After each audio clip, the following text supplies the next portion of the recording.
the Lord. A revealing article appeared in the August 15th, 1983 issue of Time entitled, "What Do Babies Know?"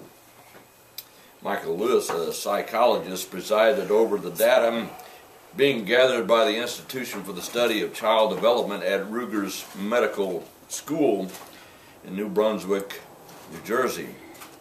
Among the startling facts, babies are born legally blind. Although unable to see, a newborn nevertheless holds up a hand as if examining it within 7 minutes after birth. Their ears function well within a few weeks. They recognize the sound of their mother's voice, and babies seem to prefer the tone of a female voice over that of a male. I can attest to that. At 12 hours old, an infant which has never tasted anything, not even his or her mother's milk, gurgles with satisfaction on receiving a drop of sugar water. At 23 days of age, the baby can imitate adults.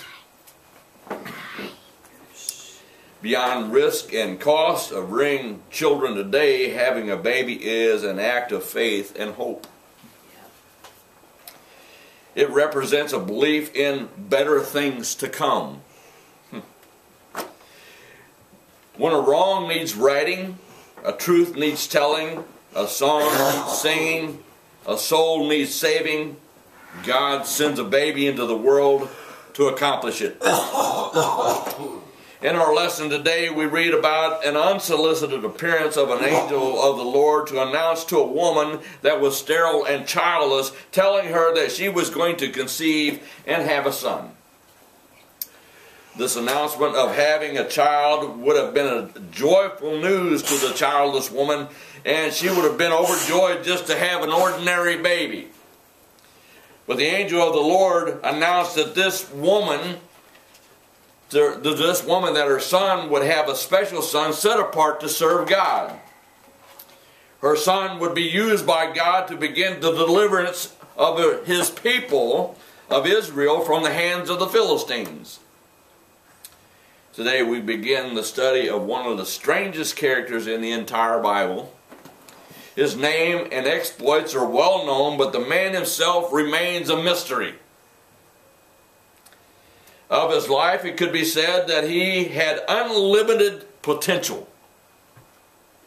No man in the entire Bible started out with as much going for him, and no man ended with less.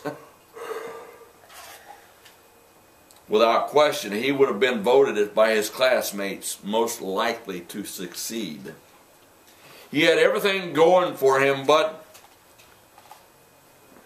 he let all of it get away from him.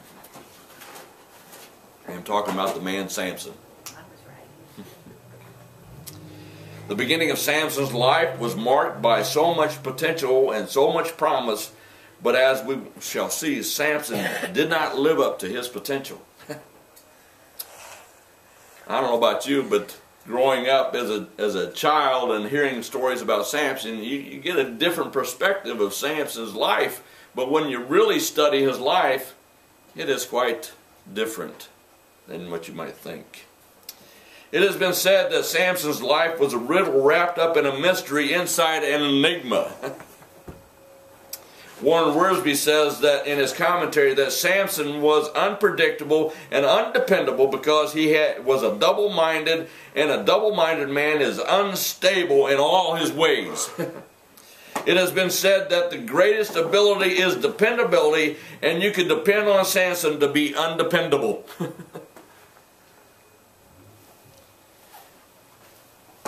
Solomon said, "The end of a matter is better than its beginning." The end of a matter is better than its beginning. In other words, it is better to end well than to start well.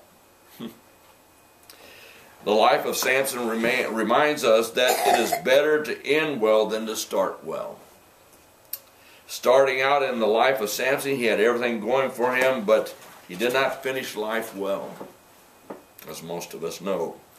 Born to serve the Lord, Samson was a man of great strength and weaknesses, but he was also an example of an unfulfilled potential. The Apostle Paul reminds us that, for we are God's workmanship, created in Christ Jesus to do good works, which God prepared in advance for us to do. Paul then gives us this warning: be very careful then how you live, not as unwise but as wise, making the most of every opportunity, because the days are evil. The tragic saga of Samson's unfulfilled potential is a story warning each of us as Christians, or as New Testament Nazarites, that we have been set apart by God in Jesus Christ to do good works which God prepared in advance for us to do. The tragic story of Samson's life is an example that has been written down to instruct us as ones called out by God to take notice, so that we do not think that Samson's saga could never happen to us. God calls His children today, who are now to be His messengers, in a time which is not too much unlike the times of the judges. As we have seen and studied, the time of the judges was a time when everybody did what they saw or thought was right in their own eyes and mind. And I have to say that that's kind of the way it is today. Right. So the time and the situation is not much different than back then than it is today. As Christians, we are called and born to serve God. Now let us open the family album and study about the man born to serve the Lord. We begin reading in Judges chapter 13, beginning in verse 1. Again, the Israelites did evil in the eyes of the Lord. So the Lord delivered them into the hands of the Philistines for 40 years. A certain man from Zorah named Manoah, from the clan of the Danites, had a wife who was sterile and remained childless. The angel of the Lord appeared to her and said, you are sterile and childless, but you are going to conceive and have a son. Now see to it that you drink no wine or other fermented drink, and that you do not eat anything unclean, because you will conceive and give birth to a son. No razor may be used on his head, because the boy is to be a Nazarite, set apart to God from birth, and he will begin the deliverance of Israel from the hands of the Philistines. Then the woman went to her husband and told him, a man of God came to me. He looked like an angel of God. Very awesome. I didn't ask him where he came from, and he didn't tell me his name, but he said to me, you will conceive and give birth to a son. Now then, drink no wine or other fermented drink, and do not eat anything unclean, because the boy will be a Nazarite of God from birth until the day of his death. Well, the first thing we learn from this passage is the repulsiveness of their evil.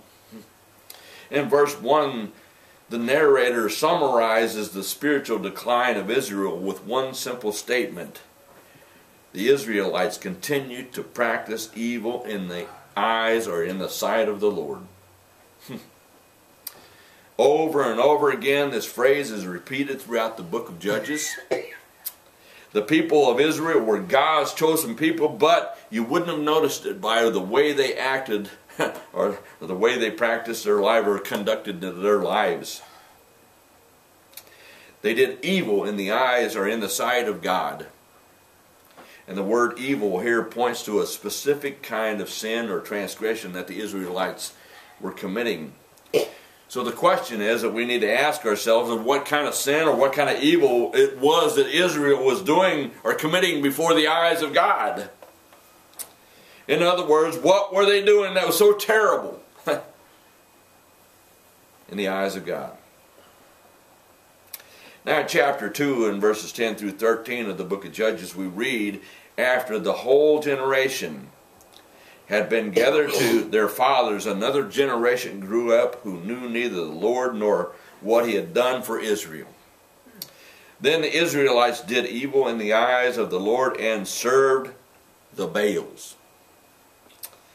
They forsook the Lord and the God of their fathers who had brought them out of Egypt. They followed and worshipped various gods of the people around them. They provoked the Lord to anger because they forsook him and served Baal and the Asherists. So within that passage, you get an idea what's happening here.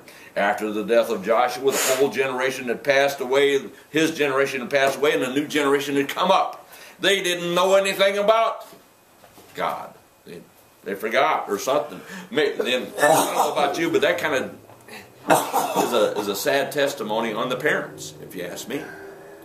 They didn't pass on the information to their next generation of what God had done for them, so they didn't know about it. The new generation, instead of worshiping the true and living God that brought them out of Egypt, worshiped false gods. The evil that God saw these people do was accepting and worshiping the gods of other people around them. Baal was a pagan god of the Canaanites. Baal was the sun god of the Canaanites. Their evil that the Israelites did before God was idolatry. In other words, they placed something in place of the true God and worshiped it instead of him. Their evil not only included the acceptance of false God, but also abandonment of the true God. When they embraced the worship of the Baal, they turned their backs on God. They forsook, deserted, rejected, or abandoned God. This was the evil that they did. But again, I can see a parallel today, can you not? People place so many things in their life before the true and living God. Verse 12 says, they forsook the Lord, the God of their fathers who brought them out of Egypt. They followed and worshipped various gods of the people around them. This verse not only tells us that the Israelites forsook God, but they also followed and worshipped various gods of the people around them. In other words, the Israelites were influenced by the people around them and followed their gods instead of the other way around. They didn't influence them. It was the other way around. That's why it's so important as Christians to stand up for your faith. Evidently, the faith of the Israelites was easily persuaded by the people around them. Instead of being an influence, again, in the lives of the pagan people, the Canaanites influenced them to desert the true and living God.